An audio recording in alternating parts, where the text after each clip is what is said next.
We've all been there, running around, maybe on a break from work. You stop at the convenience store to get something to eat, maybe some chips, nacho cheese. But for one man, that pit stop might have been a deadly choice. Martin Galindo stopped for some nachos at a gas station just outside of Sacramento, California. Of course, he scooped on that nacho cheese sauce. But the father of two became so sick, the doctors had to put him on life support. And his fight for life ended in the past week after his family decided that they had to remove that life support. Health investigators tested the nacho cheese at the gas station, and they found that it contained the rare toxin botulism.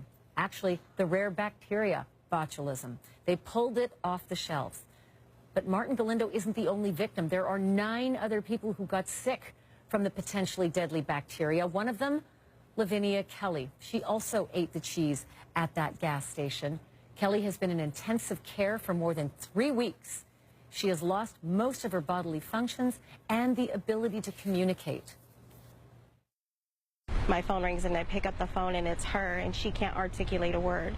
And she's saying, basically she's saying, "Sister, I need you here now." She was saying, "I need you here now, I need you here now." I've never seen my sister not have function of her body or be able to communicate, and I'd never seen my sister on tubes or anything like that.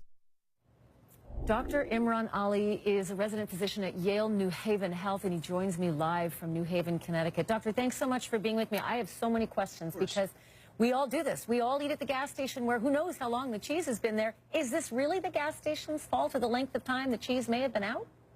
Well, it's not really the gas station's fault. It's the fault of the food manufacturer. You know, botulinum clostridium, the bacteria, is almost everywhere, but it thrives it's called an anaerobic bacteria. It thrives in cans and in canisters where there isn't any oxygen. So if the area where the food is being packaged is not sterile, and just 1 or 2 of those bacterium go into the can or the canister, I don't know what kind of cheese canister this was, or was it a squeezed cheese? I'm not quite sure, but that can be a thriving ground for bacterial growth. And it's not the bacteria, it's the toxin. The toxin affects acetylcholine, which basically tells our muscles to move, to contract. It's the nerve's way of talking to the muscles. Once that's disrupted, the muscles, especially the muscles of the diaphragm, which help us breathe, they completely are useless. So this is interesting. Stop there for a second, because when you say it's not the bacteria, the botulinum bacteria, it's the toxins within it that once you actually ingest that botulinum bacteria, they're released in your body. So what you're saying is that the botulinum's everywhere. It's in the soil. It's in actually, strangely enough, organic and more raw foods. How are you to know? How are you to know that your organic eggs or your organic broccoli doesn't have that bacteria that once you eat it, the toxin will be released within you? Well, in the 1950s, this was a big problem, but the FDA and food scientists have now realized how this is, found and how cans can be contaminated. And now there are very strict guidelines for food manufacturers to make sure that the area at the packaging process is very sterile.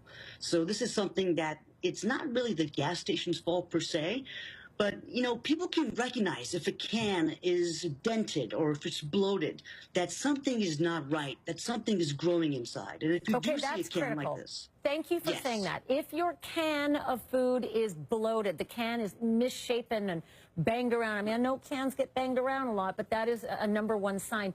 What about cooking? Because with E. coli, and it's barbecue season right now, and it's, Memorial Day coming up this weekend as well, we can usually cook that to be safe. Can you do the same thing with botulinum? Can you cook that bacteria safe?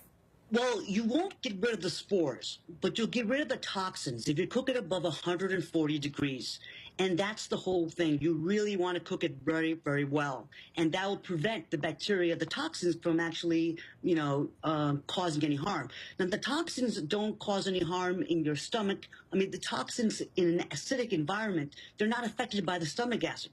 Usually stomach acid fights all the bacteria, but these toxins can survive in they're stomach like super acid. Strong. So I just want to read out real quickly, I just want to read out what the symptoms are, because I think a lot of people would be worried. How do I know if it's botulism toxin? How do I know if it's E. coli? So here are the symptoms for botulism toxin.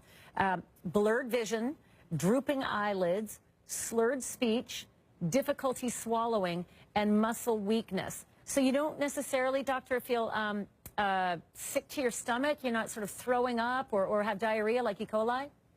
No, you won't have diarrhea, but you will definitely feel sick to your stomach. You may vomit, and you may just think it's a run-of-the-mill gastroenteritis. But the key thing is, if you have blurry vision or your droopy eyelids, that's the telltale sign. Now, remember, this starts from the top and then goes down the bottom. So you can catch it when you have blurry vision. You can prevent it from reaching down to the important muscles.